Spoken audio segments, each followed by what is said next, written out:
اعوذ باللہ السمیع العلیم من الشیطان اللعین الرجیم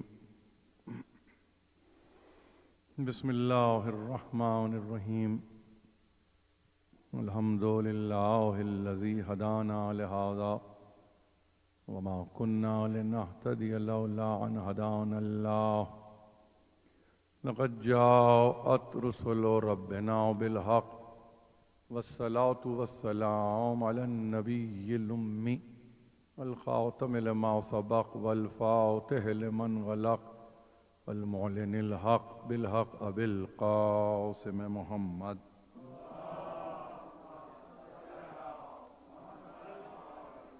وأهل بيته الطيبين الطاهرين المعصومين المظلومين الذين أذهب الله عنهم الرجس وطهرهم تطهيرا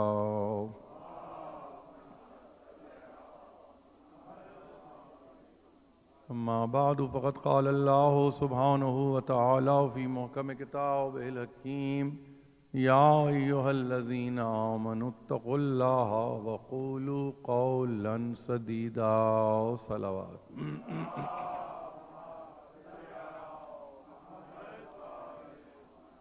عزیزان محترم، قول سدید کے عنوان پر یہ 5ویں تقریر آپ کی سماعت نظر کی جا رہی ہے، اور اطمینان مجھے یہ ہے کہ بہت سمجھدار احباب ہیں جو مجھے سن رہے ہیں اور بہت ہی انہماک سے یعنی مصروف سماعت ہیں۔ یہ جانتا ہوں میں کہ بولنے والے سے بڑی توقعات ہوتی ہیں اور اس طرح کی توقعات رکھنا بیجا نہیں ہوتا ہے، عبث نہیں ہوتا ہے، بیکار نہیں ہوتا ہے، بلکہ یوں سمجھیے کہ مناسب ہے یہ توقع۔ اور جب یہ توقعات کی صورت اختیار کر لے تو پھر اس میں سوائے اس کے کہ میں یہ کہہ سکوں کہ جب تک توفیقات شامل نہ ہوں اس وقت تک توقعات پوری نہیں ہوتی۔ اور یہ میں اپنے تعلق سے کہہ رہا ہوں کہ ہم جس دین میں اور جس مذہب میں ایک خاص انداز سے جڑے ہوئے ہیں، اور اگر میں یہ کہوں کہ اس یگانگت اور اس یکسانیت کی بنیادی اگر کوئی صورت ہے تو اس کو آپ ہمیشہ عزائے حسین سے مربوط رکھیں۔ یہ خاص فکر ہے کہ جو بہت سوں کو نصیب نہیں ہے، ان کو نہیں معلوم کہ اس فورم کے کیا معنی ہیں، ان کو نہیں معلوم اس پلیٹ فارم کے کیا معنی ہیں، ان کو نہیں معلوم کہ اس مجلس کے کیا معنی ہیں، مگر یہ آپ کو مربوط رکھتی ہے اور ایک دوسرے سے براہ راست رابطے میں رکھتی ہے۔ اور یہ رابطہ یا جس کو آپ کنیکشن کہتے ہیں، یہ بہت کام کا کنیکشن ہے۔ مطلب اگر میں آپ سے کہوں کہ اس کو آپ انٹلیکچول کنیکشن کہیں تو غلط نہیں ہوگا۔ یہ بہت عاقلانہ تعلق ہے کہ جو اس مجلس سے وابستہ ہے، اور اس میں ایک اطمینان قلب یہ رہتا ہے، میں سمجھتا ہوں کہ جس میں ہم گویا ایک دوسرے کو بہت قریب جان کر اور دل کی بہت ساری باتیں کر لیتے ہیں۔ یہ اس بزم کا صدقہ ہے۔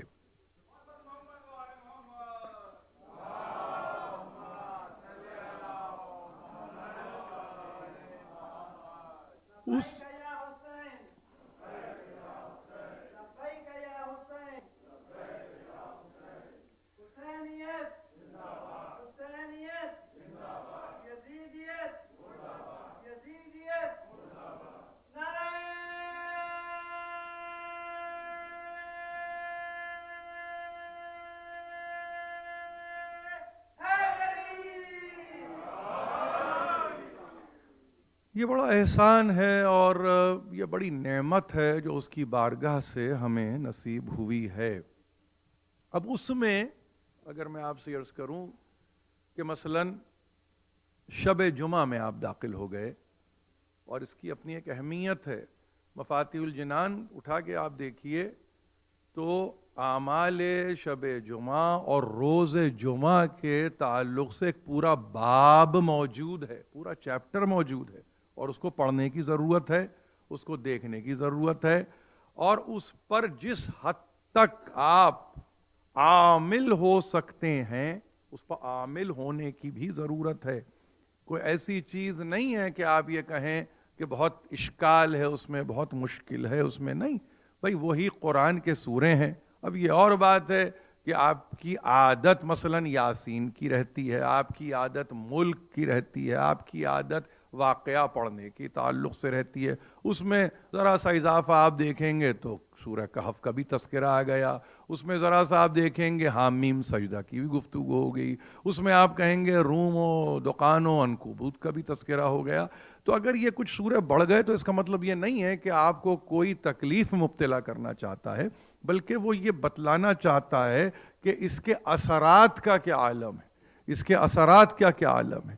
یعنی جس حد تک پڑھ سکتے ہیں پڑھنے کی کوشش تو کریں. مثلا چھوٹی سی بات کروں, نوجوان بیٹھے ہوئے ہیں, سننے والے بھی اپنے اپنے مقام پہ سن رہے ہیں, بہنیں بھی سن رہی ہیں. آپ کو معلوم ہونا چاہیے کہ ہمارے پاس شیخ الطائفہ ابو جعفر محمد ابن حسن طوسی علیہ الرحمہ,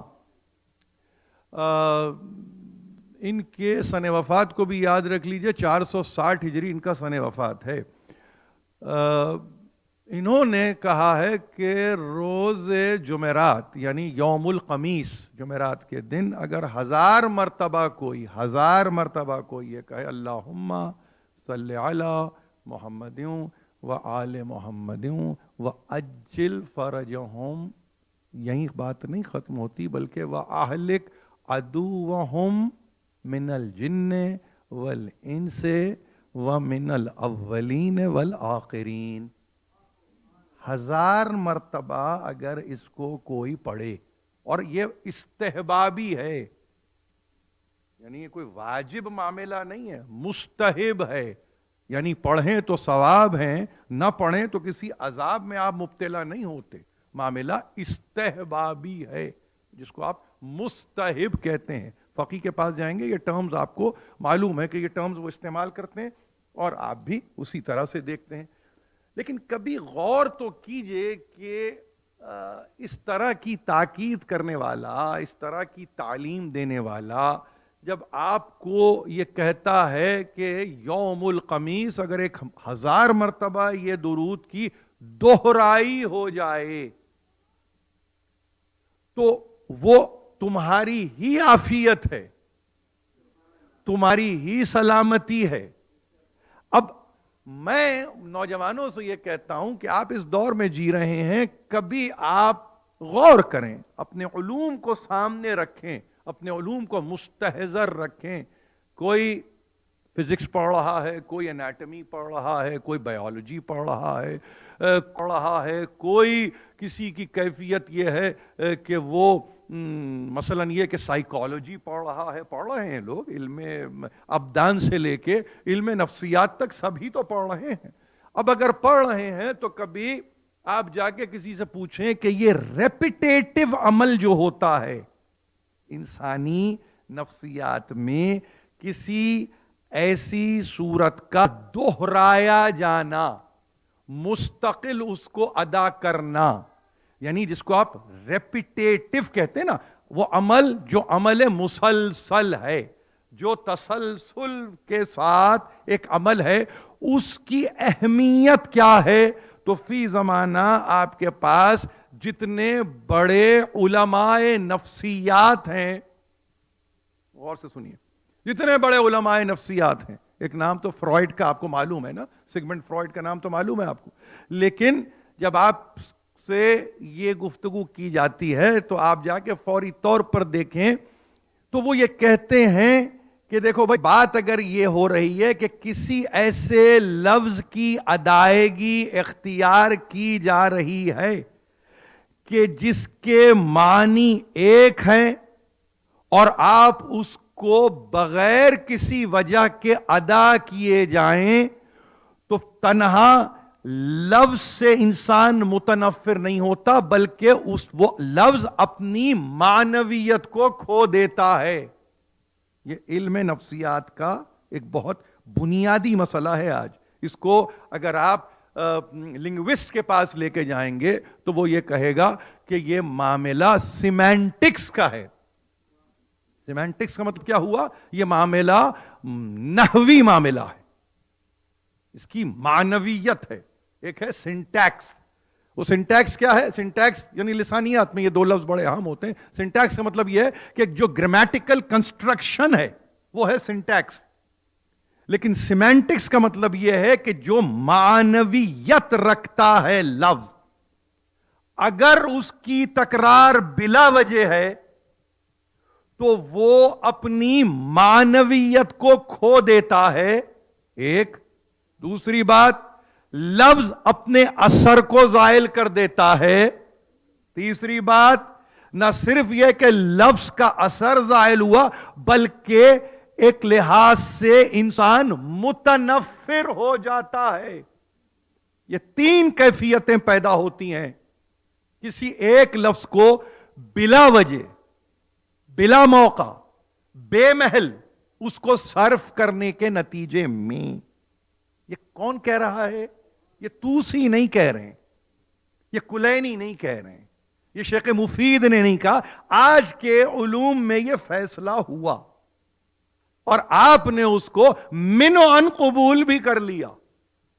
لیکن بچوں سے میں یہ کہتا ہوں کہ جب کوئی آپ سے، آپ کا عالم اور اس بلند پایا سطح کا عالم کہ جس کے لیے آپ یہ کہیں کہ آپ کو براہ راست معصوم سے بواسطے متصل کرنے والا،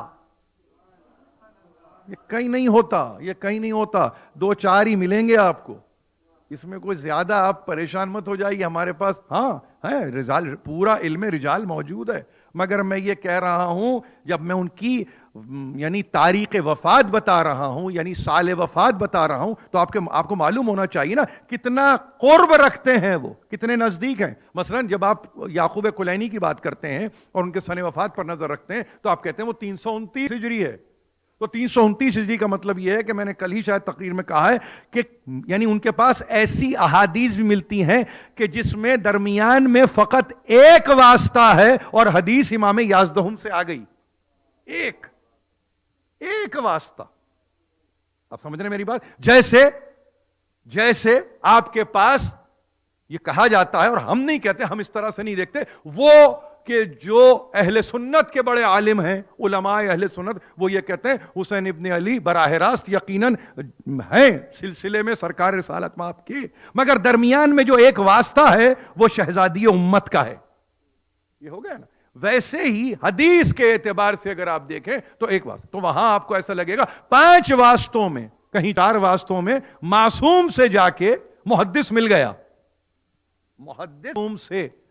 تو جب یہ بات آپ سے کی جا رہی ہے کہ روز خمیس، یوم الخمیس، جمعرات کے دن آپ 1000 مرتبہ اس کو ادا کرنے کی کوشش کیجئے، تو آج کا علم سیمینٹکس کی روشنی میں، سنٹیکس کی روشنی میں، لسانیات کے ماہرین کی روشنی میں یہ کہہ رہا ہے کہ اگر کوئی لفظ ایسا ہے کہ جو بے مقصد ہے، بلا مقصد ہے، جس کی وجہ نہیں بنتی، جس کی ضرورت نہیں بنتی، اگر وہ ادا کیا جا رہا ہے تو وہ اپنے پورے اثر کو کھو سکتا ہے.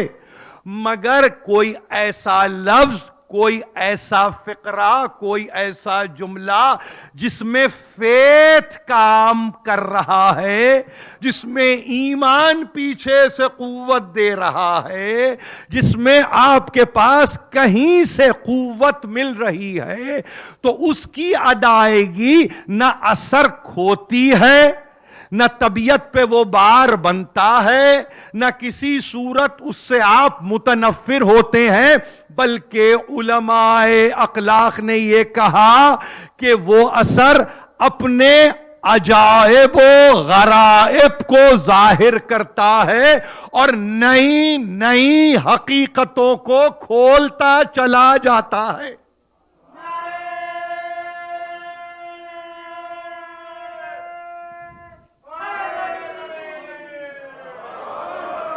تو کبھی آپ سے کوئی تکرار کرے، تکرار تو بلا وجہ کی تکرار ہے تو اس میں کوئی معنی ہی نہیں ہے.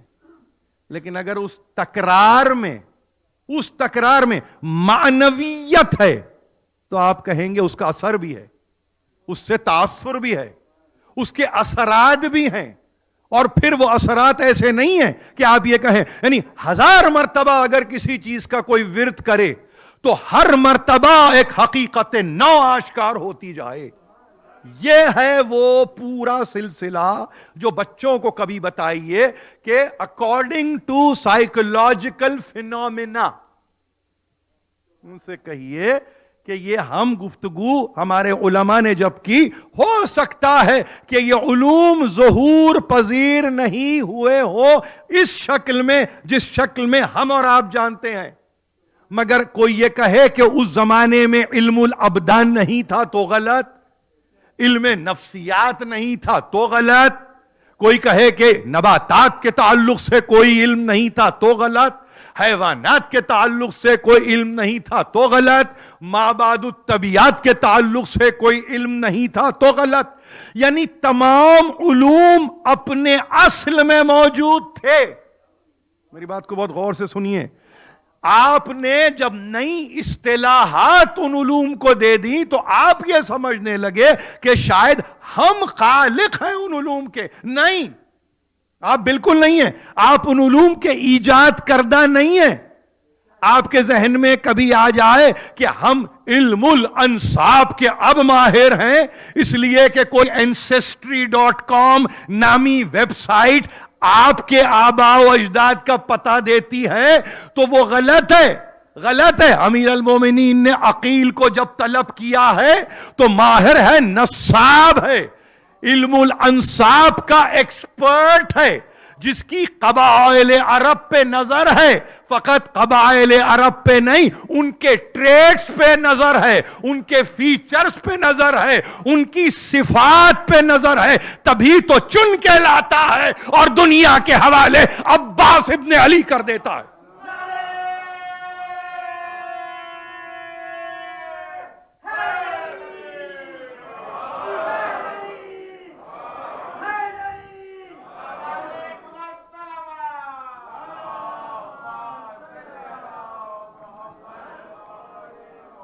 اب اس کی دہرائی کا کیا علم ہونا چاہیے آپ کے پاس، کتنا آپ کو دہرانا ہے.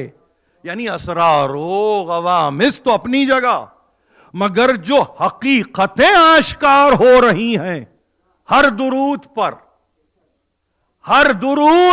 ہر سلام پر جو حقیقتیں آشکار ہو رہی ہیں، کبھی اس کا بھی تو اندازہ لگائیے. ارے بھائی، بات یہ میں درود کی کر رہا ہوں تو آپ سوچتے ہوں گے کہ شاید یہ عقیدے پہ مبنی ہے. نہیں، ایک شعر مل جائے آپ کو غالب کا، ایک شعر مل جائے آپ کو میر کا، ایک شعر مل جائے آپ کو انیس کا، تو آپ کی کیفیت یہ ہوتی ہے کہ آپ اس شعر کو جامع معنی پہناتے ہیں، اور کبھی کبھی آپ حسب ضرورت اس کو جامع عطا کر دیتے ہیں. پلٹ کے کوئی پوچھے کیا اس ماحول میں شعر لکھا گیا تھا؟ پلٹ کے کوئی پوچھے کیا اس وقت کے حالات یہ تھے جس پر آپ اس شعر کو منطبق کر رہے ہیں، اپلائی کر رہے ہیں؟ کبھی کوئی آپ سے یہ پوچھے کہ بھائی شعر وہاں پہ جب کہا گیا تھا وہ انتہائی تکلیف کا عالم تھا، اور وہ تکلیف کا مطلب وہ اس کا تعلق معاشیات سے تھا، سماجیات سے نہیں تھا. اس کا تعلق اس وقت کی اکنامکس سے تھا. وہ اپنے مفلوک الحال ہونے کا اعلان کر رہا ہے، وہ اپنے فقر کا اعلان کر رہا ہے، وہ تونگری کا اعلان نہیں کر رہا ہے، وہ اپنے مستغنی ہونے کا اعلان نہیں کر رہا ہے. مگر آپ نے اس شعر کو صرف کر دیا فقط اس لیے کہ گنجائش تھی. بہت غور سے سن رہے ہیں آپ میری بات. گنجائش ہے اس شعر میں تو آپ نے اس کو اپلائی کیا. کیا آپ نے پوچھا شاعر سے کہ اپلائی کر دوں؟ نہیں. آپ نے کہا نہیں, آپ نے نہیں پوچھا, لیکن آپ نے اپنی فہم کو, اپنی ذکاوت کو استعمال کیا اور اس شعر کو صرف کر دیا یہ کہہ کے کہ یہاں پر یہ شعر کا استعمال بنتا ہے, یہ اس کی جگہ بنتی ہے. انسانوں کے ذہن نے تو یہاں تک قبول کیا, مگر جب کوئی آپ سے کہے درود پڑھو, اور درود ہے اللہم صلی علی محمد و آل محمد, یہیں تک پڑھ لیجئے, تو معلوم یہ ہے کہ ہر درود میں ایک مرتبہ حقیقت محمدی ایک طریقے سے پھر آشکار ہو رہی ہے, ایک طرح سے آل محمد پھر جلوہ نما ہو رہے ہیں. اس کا مطلب یہ ہوا کہ جتنی مرتبہ درود پڑھا جائے اتنی مرتبہ محمد بھی دوبارہ آشکار ہو, آل محمد بھی ایک مرتبہ پھر آیا ہو جائیں.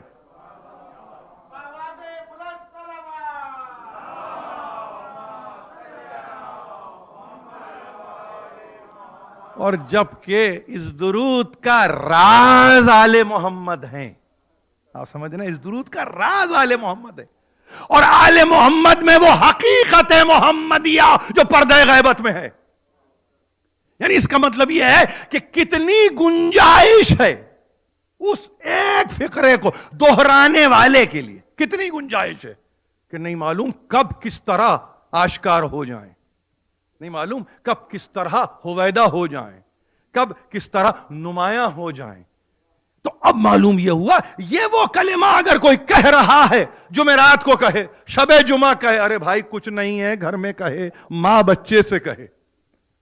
کبھی کبھی آپ سنتے ہیں بچوں سے, اور سنتے ہیں یعنی ان کے بھی کچھ خالی اوقات ہوتے ہیں جو کہ میری سمجھ میں نہیں آتا کبھی کہ یہ خالی اوقات کیا ہوتے ہیں, لیکن اگر ہیں اور ان سے یہ کہہ دیا جائے کہ اوقات نہیں بلکہ کوئی بھی وقت ملے, تو اس فقرے کو دہرانے میں کوئی زحمت تو نہیں ہے, اس کی ادائیگی میں کوئی تکلیف تو نہیں ہے.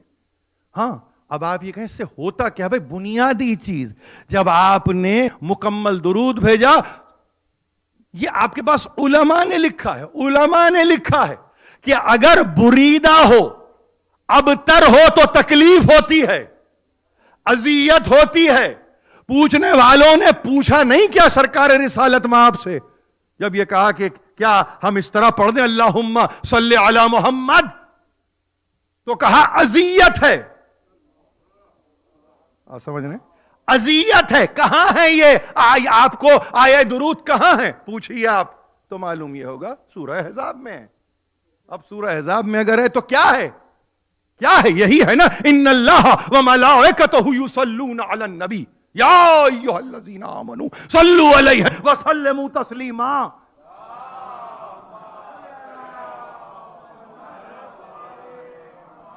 اور اس کے ساتھ ہی ہے ان الذین یؤذون اللہ ورسولہ لعنہم اللہ. کیا ہے, کیا ہے, کیا خیال ہے آپ کا, درود سے متصل آئے ایذا, لعنہم اللہ فی الدنیا والآخرہ وَأَعَدَّ لَهُمْ عَذَابًا مُهِينًا. یہ درود کے بعد ایذا کیسے آ گیا, یہ تکلیف کیسے آ گئی؟ اللہ تم پر باب رحمت کھول رہا ہے, ابواب رحمت کھول رہا ہے. ملائکہ اس رحمت کو انووک کر رہے ہیں, یعنی پکار کے ادا کر رہے ہیں. انگریزی ٹرانسلیشن میرے سامنے ہے, یعنی وہاں پہ ان کا درود بھیجنا یعنی اس رحمت کو پکارنا ہے. اور ایک مرتبہ اسی سلسلے کی دیکھو اللہ یہ کہہ رہا ہے, ہم یہ کر رہے ہیں, اب تم کو اپرچونٹی مل رہی. یا ایھا الذین آمنو کنڈیشنل ہے, کنڈیشنل ہے. جن پر گراں گزرتا ہے نا کہنا السلام علیکہ یا رسول اللہ, ان کے لیے نہیں.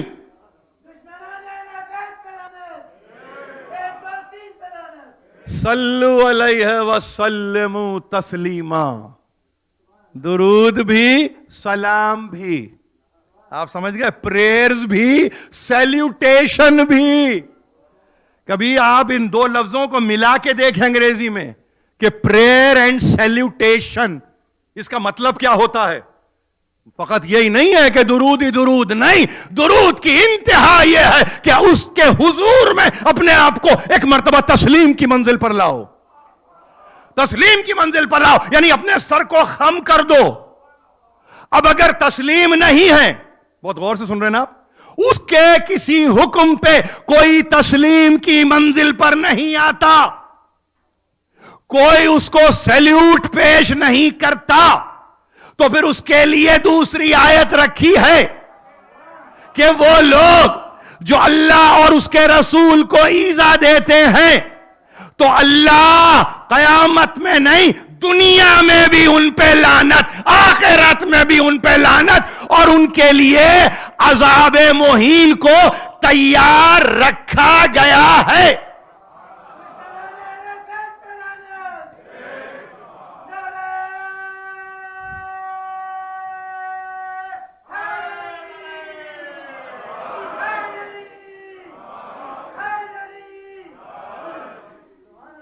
آپ سمجھ رہے ہیں یہ بات؟ اس چیز کو آپ ذرا غور سے دیکھیے، کس کلام کو آپ کے حوالے کیا گیا ہے۔ اگر ادا نہ ہو تو تکلیف ہوتی ہے اور ایذا پہنچتی ہے، ایذا، اذیت۔ آپ کو معلوم ہے اس لفظ ایذا کے لیے جار اللہ زمخشری نے ایک عجیب لفظ استعمال کر دیا۔ انہوں نے کہا ایذا کا مطلب آپ کے ذہن میں آتا ہے جیسے کہ کوئی ایموشنل کوئی ڈسٹریس کسی کو دینا، آپ کہتے ہیں نا ایذا، ایذا نہ پہنچاؤ، اذیت نہ دو۔ جار اللہ زمخشری صاحب تفسیر کشاف نے کہا کہ ایذا کے معنی یہاں پر ہیں ضرر سے لے کے قتل کر دینے تک۔ آپ سن رہے ہیں؟ یہ اس کا آپ نے دیکھا، احاطہ دیکھا، اس لفظ کا احاطہ دیکھا۔ آپ کے پاس جیسے آیا لفظ اذیت تو آپ کہتے ہیں تکلیف ہو گئی، اس کی اس بات سے تکلیف ہو گئی، آپ نے تو اس اذیت کو۔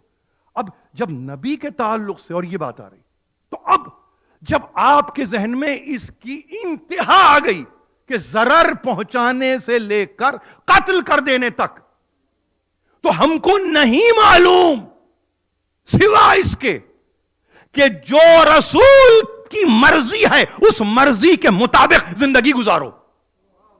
اس لیے کہ ہم نہیں جانتے لفظ ایذا کے کلائمیکس کو۔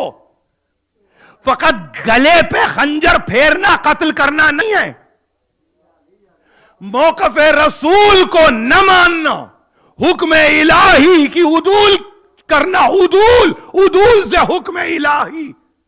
تو آپ کیا کہتے ہیں اس کے کیا معنی نکل کے آئیں گے؟ آپ فقط کہیں اسے اذیت ہوئی؟ ارے نہیں، آپ نے تو جیتے جی قتل کر دیا، آپ نے جیتے جی قتل کر دیا۔ نہیں سنتے آپ اپنی زندگیوں میں کہ یہ اتنا تکلیف دہ جملہ تھا کہ اس سے بہتر تھا کہ مار دیا جاتا؟ نہیں، آپ کو معلوم نہیں ہے نا؟ یعنی آپ یہ اندازہ لگائیے، مجھے جسٹ لینے دیجئے اس لیے کہ میرے کام کی بات ہے، کہ جہاں پہ امام چہارم داخلہ دربار کا ہو رہا ہے، اس سے پہلے کہتے ہیں کہ کاش میں داخل ہونے سے پہلے مر جاتا۔ آپ سمجھ رہے ہیں؟ وہ داخلہ آپ سمجھ رہے ہیں اذیت ہوئی، ارے وہاں قتل ہو گیا امام۔ 95 ہجری میں تو ایک مرتبہ اور شہادت ہے امام کی، لیکن وہاں کہہ رہے ہیں یہ ہے میرا مرنے کا وقت، یہ میں داخل ہو رہا ہوں دربار میں۔ یہ صرف اس لیے بتانے کے لیے آپ نے اس کی ایکسٹریمز کو دیکھا، ایک لفظ اذیت کو۔ اب ان الذین یؤذون اللہ ورسولہ، خدا تو قتل نہیں ہوتا، مگر اس کو اس لیے اذیت ہوتی ہے کہ اس کے حبیب کو اذیت ہوتی ہے۔ جب اس کے حبیب کو اذیت ہوتی ہے، اس کو تکلیف ہوتی ہے، اور اس کو تکلیف ہوتی ہے کا مطلب کیا ہوا؟ پھر کیا کرتا ہے وہ؟ رحم کرے گا، کرم کرے گا، فضل کرے گا، لعنت بھیجتا ہے وہ۔ اور جب وہ لعنت بھیجتا ہے تو یہاں بھی لعنت ہے، وہاں بھی لعنت ہے۔ گھبراہٹ کی ضرورت کیا ہے؟ اگر کوئی قابل ملامت ہے نام نہ لو، مگر ظالموں پہ لعنت تو بھیجو، فاسقوں پہ لعنت تو بھیجو، فاجروں پہ لعنت تو بھیجو، منافقوں پہ لعنت تو بھیجو۔ اس میں گھبرانے کی ضرورت نہیں ہے۔ جو ایذا دہندہ رسول ہے اس پہ یہاں بھی لعنت ہے، وہاں بھی لعنت۔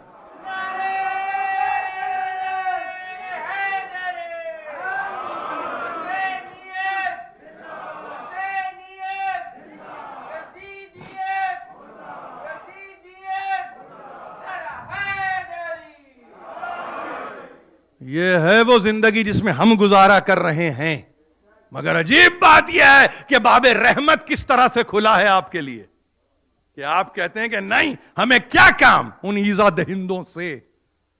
درندے نہیں، ایزا دہندے، درندے پھر آ کے ایک مرتبہ سر کو رکھ دیں گے، ایزا دہندہ نہیں رکھتا. میں آپ سے عرض کر رہا ہوں وحوش و طیور کی دنیا میں ہم جی رہے ہیں. آپ کو معلوم ہونا چاہیے کس کس طرح سے وہ وحوش ہوں، اور کون سے وحوش کہ جس کو آپ کہتے ہیں وحشی درندے، آتے ہیں خدمت معصومین میں سر رکھ دیتے ہیں، ایزا نہیں دیتے، تکلیف نہیں دیتے، ان کے نام سے کے ساتھ لگایا ہے وحشی، اس کے باوجود نہیں، اس لیے کہ ان کو معلوم ہے کہ باب عصمت کہاں ہے، ان کو معلوم ہے کہ باب حرمت کہاں ہے، ان کو معلوم ہے کہ باب ذکاوت کہاں ہے، ان کو معلوم ہے کہ باب طہارت و نجابت کہاں ہے. لیکن وہ جو ساتھ بیٹھیں اور ایزا دیں اور صبح شام ایزا دیں اور مسلسل تکلیف دیں، تو اس تکلیف کا کیا علم ہو، اس تکلیف کا کیا علم ہو.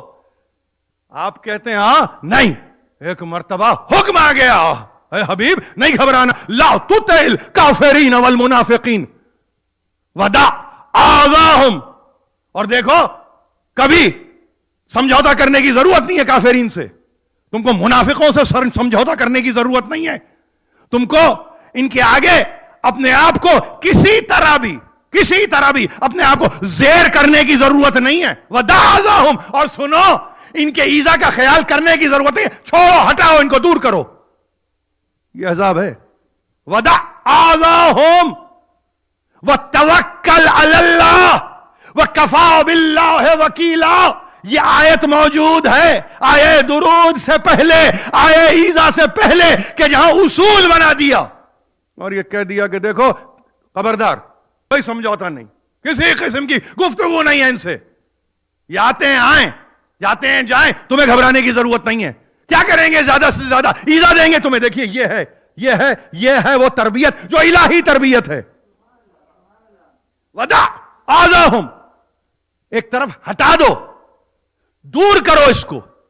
اگر کہیں ایذا دینے والا ایذا دے رہا ہے تو اس کو اپنی خاطر میں نہ لاؤ. دیکھیے میں نے کیا کہا، جار اللہ زمخشری کہہ رہے ہیں ضرر سے لے کے قتل تک ہے ایذا، اور وہاں الہی تربیت یہ ہو رہی ہے، مربی کر رہا ہے نا، رب العالمین کر رہا ہے نا، اپنے حبیب کو کہہ رہا ہے نا ہٹاؤ، ایک طرف کرو، ضرر ہو یا قتل ہو جائے نہیں ڈرنا، توکل علی اللہ، اللہ پہ بھروسہ کرو.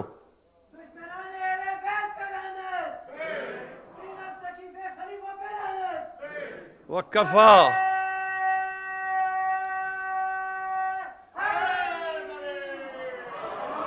وکفا باللہ وکیلا، کافی ہے تمہارے لیے، تمہارا وکیل اللہ تمہارے لیے کافل ہے، کافی ہے. یعنی وکیل کس کو کہتے ہیں؟ جس پر پورا بھروسہ کیا جائے، کامل بھروسہ جس پر ہو، وہ ہے وکیل. تو اب گھبرانے کی ضرورت نہیں ہے. یعنی ایذا کو حالانکہ کہاں نہیں ہے، آپ کو معلوم ہے، میں نے تینوں آیتیں پڑھ دی نا، آیے درود کے بعد ظاہر ہے کہ آیے ایذا پڑھ دی نا میں نے، اور پھر اس کے بعد ایک منزل یا ایھا الذین آمنو. دیکھو ایمان والو، یاد رکھو ایک بات کو، یاد رکھو، یہ میں چاہتا تھا کہ ہمارے بچے سنیں اس کو، خاص طور پر جو نوجوان ہیں، اس لیے کہ ہماری جو ہمارا مضمون ہے اس سے اس کو نسبت ہے. یا ایھا الذین آمنو لا تکونوا کالذی آذوا موسیٰ. دیکھو ایمان والو، ایسے نہ ہو جاؤ، ان لوگوں کی طرح نہ ہو جاؤ جنہوں نے موسیٰ کو اذیت دی. فبرأہ اللہ مما قالوا، اللہ نے جتنی ایذائیں، جتنی تہمتیں موسیٰ پہ لگی، اللہ نے اس سے موسیٰ کو نجات دے دی.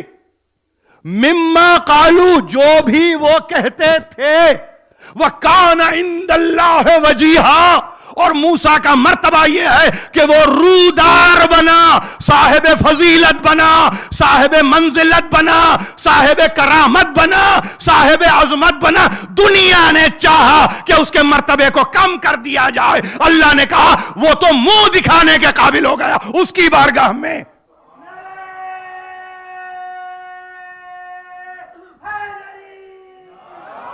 اور اب اس کے بعد یا ایھا الذین آمنوا اتقوا اللہ وقولوا قولا سدیدا. کہو تقوی کے معنی کیا ہے؟ تقوی کے معنی خشیہ الہی کو پیش نظر رکھو. اور اللہ کا خشیہ اس اعتبار سے کہ اسے رسول کو اذیت دینا پسند نہیں ہے. یہ ڈرو ڈرو ڈرو کی بحث نتیجے کے ساتھ ڈرو. اس کا مطلب یہ ہے اپنی عاقبت پہ نظر رکھو. اللہ تمہیں چھوڑنے والا نہیں ہے. وہاں پہ مفسرین نے لکھ دیا اس آیت کے بعد جب آیت یہاں پہ چلی یصلح لکم اعمالکم ویغفر لکم ذنوبکم ومن یطع اللہ ورسولہ فقد فاز فوزا عظیما. یہ آیت ختم ہوئی. دنیا نے کہا یہ اذیت پہنچانے والے علی کے باب میں رسول کو اذیت دیتے تھے, علی کے تعلق سے اذیت دیتے تھے. خود امیر المومنین کو جو اذیتیں دی ہیں. مگر پھر میں آپ سے عرض کر رہا ہوں اپنے لیے سبق نکالیے. اور سبق کیا نکالتے ہیں آپ کہیں کہ ہم پہلے اصول کو تو سمجھ لیں. بھئی اذیت تکلیف اٹھانا ہے, یقیناً اٹھانا ہے, یقیناً اٹھانا ہے, مگر ودع اعضاہم کو کہاں رکھیں گے آپ؟ خیال بھی نہ کرو اس اذیت کا. اپنے آپ کو اس اذیت کے تعلق سے کسی طور پہ الجھانے کی ضرورت نہیں ہے. یہ وہاں تک نہیں, یہاں تک اور یہاں سے قیامت تک ہر اس شخص کے حصے میں ہے کہ جو اس گھرانے سے متصل ہے. نہیں گھبرانا. سرکار رسالت مآب کو پیغام نہیں ہے, عالم تمام کو پیغام ہے, تا قیام قیامت پیغام ہے. گھبرانا نہیں تم. توکل علی اللہ, اللہ پہ بھروسہ کرو. اور جب اللہ پہ بھروسہ کرو وکفا باللہ وکیلا, یہ گردان رہے تو یہ گردان کیسے ہوتی ہے؟ حسبنا اللہ ونعم الوکیل. کہتے ہیں کہ وہاں کسی نے آ کے امیر المومنین سے کہا تھا کہ وہ جو دشمن احد سے گیا ہے پلٹ کے آ رہا ہے, یعنی پلٹ کے آ رہا ہے. یہ جملے تھے. ایذا پہنچی امیر المومنین کو, اذیت ہوئی, اذیت ہوئی. جب آپ جناب کے یعنی یوں سمجھے دہنے مبارک سے یہ لفظ نکلے جسے مشیت نے پسند کیا, حسبنا اللہ ونعم الوکیل. قرآن کہہ رہا ہے وکفا باللہ وکیلا. کم جملہ نہیں ہے یہ آیت کا کم حصہ نہیں ہے, مگر علی کی زبان سے جب یہ نکلے. تم کس لشکر و عسکر کی بات کرتے ہو؟ آنے دو جس کو آنا ہے.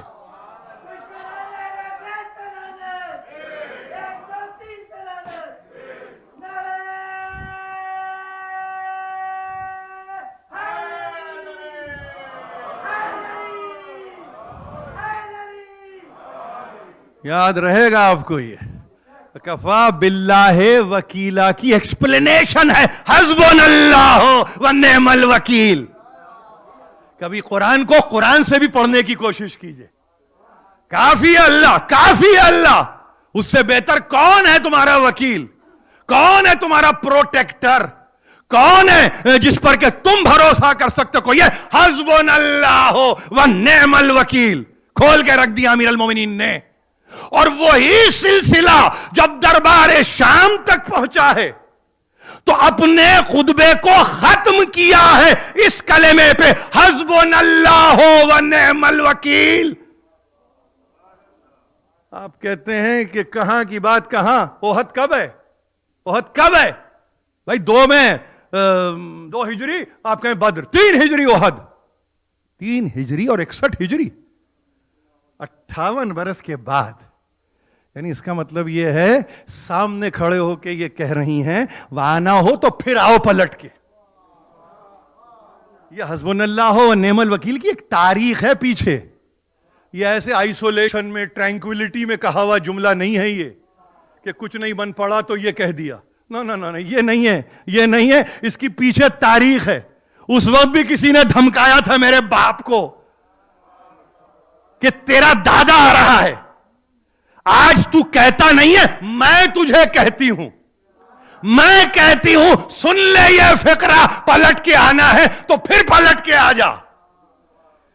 آنا ہے ہم پہ تو پھر آ جا. کچھ نہیں ہے بچا ہوا مگر جو بچا ہے وہ بھی راہ خدا میں دے دیں گے، اس لیے کہ توکل علی اللہ کی منزل پہ ہیں، وکفا باللہ وکیلا کی منزل پر ہیں، حسبنا اللہ ونعم الوکیل ہمارا گھرانہ ہے۔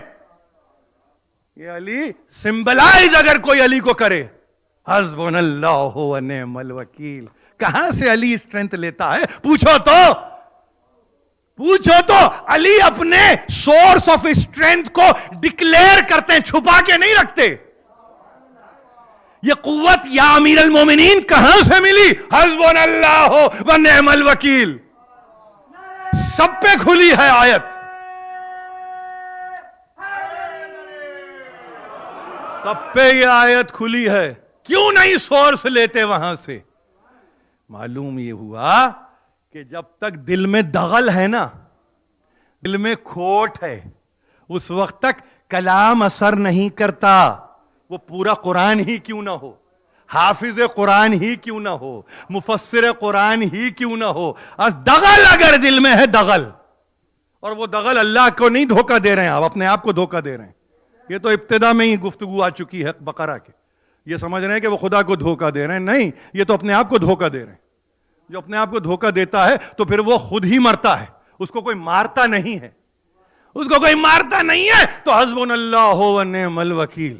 شب جمعہ ہے نا، آپ کو معلوم ہونا چاہیے کہ کچھ عدیہ ہیں، کچھ دعائیں ہیں، جس میں ایک دعا یہ بھی ہے، کبھی کبھی دل چاہے آپ کا تو اس کی بھی ایک گردان ہو، اس کی بھی ایک دہرائی ہو۔ یہی تو لطف ہے قرآن کا، یہی تو قرآن کا لطف ہے۔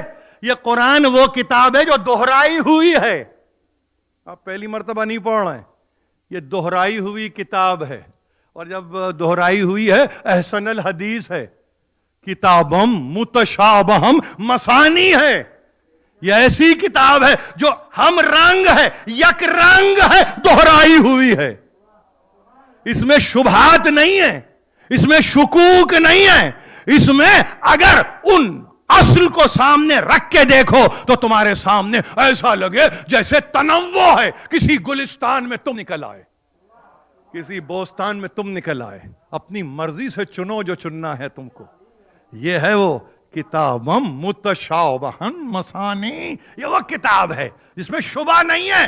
اگر کچھ چیزیں تمہارے سامنے متشابہات کی صورت میں رکھ دی گئی ہیں تو محکمات پہ اپلائی تو کرو، دیکھو تو صحیح کہ وہ ورسز جو محکم ہیں وہ کیسے متشابہات کو کھول کے رکھ دیتی ہیں۔ مگر کھولو تو صحیح، اپنے آپ کو شک میں مبتلا کیوں کرتے ہو؟ اپنے آپ کو ریب کی منزل پہ کیوں لاتے ہو؟ یقین کی منزل پہ رہو، یقین کی منزل پہ رہو، اور جب انسان یقین کی منزل پر رہتا ہے تو پھر اس کو کوئی پریشانی نہیں ہوتی، نہ کوئی لشکر ڈراتا ہے، نہ کوئی عسکر ڈراتا ہے، نہ 9 لاکھ کا لشکر ڈرائے گا، نہ 1.25 لاکھ کی فوجیں ڈرائیں گی، اور پھر وہ جو لٹا ہوا قافلہ ہے نا، وہ بھی فوجوں سے گھبرایا ہوا کبھی نظر نہیں آیا آپ کو۔ فوجی ضرور گھبرائے مگر وہ لٹا ہوا گھرانہ نہیں گھبرایا۔ تقریر ختم کر رہا ہوں صرف اس معروضے کے ساتھ کہ یہ توفیقات میں ایسا نہیں کہ میری طرفین کی توفیقات میں کے لیے دعا کیجئے، اور اس کے اضافے کے لیے دعا کیجئے کہ پروردگار جن کا آج ہم نے تذکرہ کیا ہے نا، بواسطہ درود و سلام بر محمد و آل محمد، ہمارے ہوائج دینی و دنیاوی کو برلا، ہماری مشکلوں کو آسان کر، ہماری پریشانیوں کو دور کر۔ اور پھر یہی نہیں ہے جو ہم میں علماء ہیں اور بزرگ علماء ہیں، سید تلمیذ حسنین رضوی کا نام لیا ہے، آپ کے پاس جو پڑھے لکھے اور سمجھدار افراد ہیں ان تک ان کی ظاہر ہے کہ بڑی محنت کی ہے، انہوں نے ملا محسن فیض کاشانی کی تفسیر صافی کا ترجمہ کرنے کے تعلق سے 6 جلدوں میں آپ تک پہنچ چکی ہوگی، اور نہیں تو میں سمجھتا ہوں کہ یہاں پہ تلاش کیجئے آپ کو مل جائے گی، اس لیے کہ یہ بڑے کام ہیں جو انجام دینے والے اب نہیں ہیں، اب نہیں ہیں، یہ سمجھیے کہ باقیات الصالحات والی منزل ہے۔ خدا کے لیے اپنی زندگی میں ایک موقع اپنے آپ کو دیجئے کہ کسی طرح سے معارف و علوم محمد و آل محمد سے آپ کی آگہی ہو جائے، آپ کی آگہی ہو جائے، کسی سطح کی ہو مگر آگہی ہو جائے، اور اس آگہی میں فقط فضائل کے تعلق سے نہیں کہتا ہوں، مصائب بھی جو گزرے ہیں نا اس پر بھی آگہی شرط ہے، اس میں قیاس کو داخل نہ کیجئے، اس میں اپنے گمان کو داخل نہ کیجئے، اس میں اپنی تخمین کو داخل نہ کیجئے، بالرائے کوئی گفتگو کرنے کی ضرورت نہیں ہے، حقیقتیں حقیقتیں رہیں گی۔ ایک 3 برس کی بچی ہے جو قید خانے میں مر گئی، ایک اور بچی ہے جو مدینے میں رہ گئی۔ میں یہ سوچ رہا تھا، مجھ سے پوچھنے والوں نے پوچھا اور ظاہر منتظمین نے پوچھا، اور اس لیے بھی پوچھا کہ وہ چاہتے تھے کہ ہمارے سوز خان حضرات کس کے حال کا مرثیہ پڑھیں۔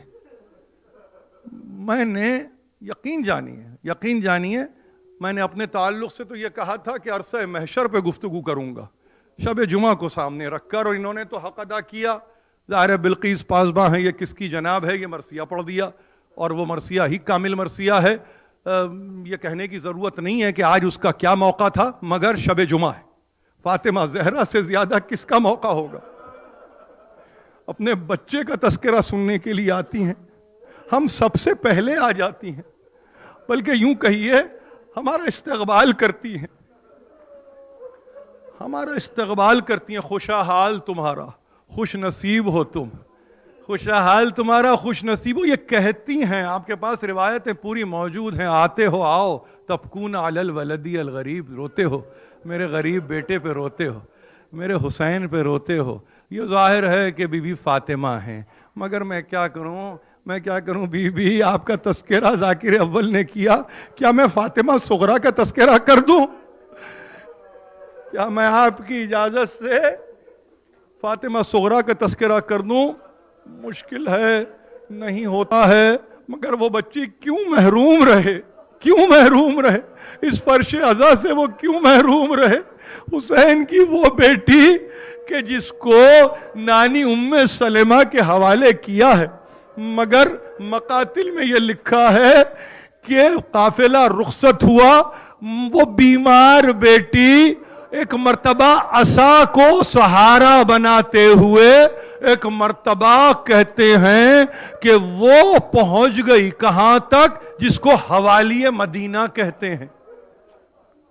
گزرتے ہوئے قافلے کے پیچھے آہستہ نقاہت کے ساتھ بہت کمزور آواز میں اپنے باپ کو پکار رہی ہے، اپنے چچا کو پکار رہی ہے، علی اکبر کو پکارتی ہے، اور کبھی کبھی تو کیفیت یہ ہے، کہتے ہیں 18 دن کا ہے علی اصغر، اس کو بھی پکارتی ہے۔ کسی نے جا کے حسین ابن علی سے بس اتنا کہا، مولا جس بچی کو آپ چھوڑ آئے تھے وہ تو پیچھے آ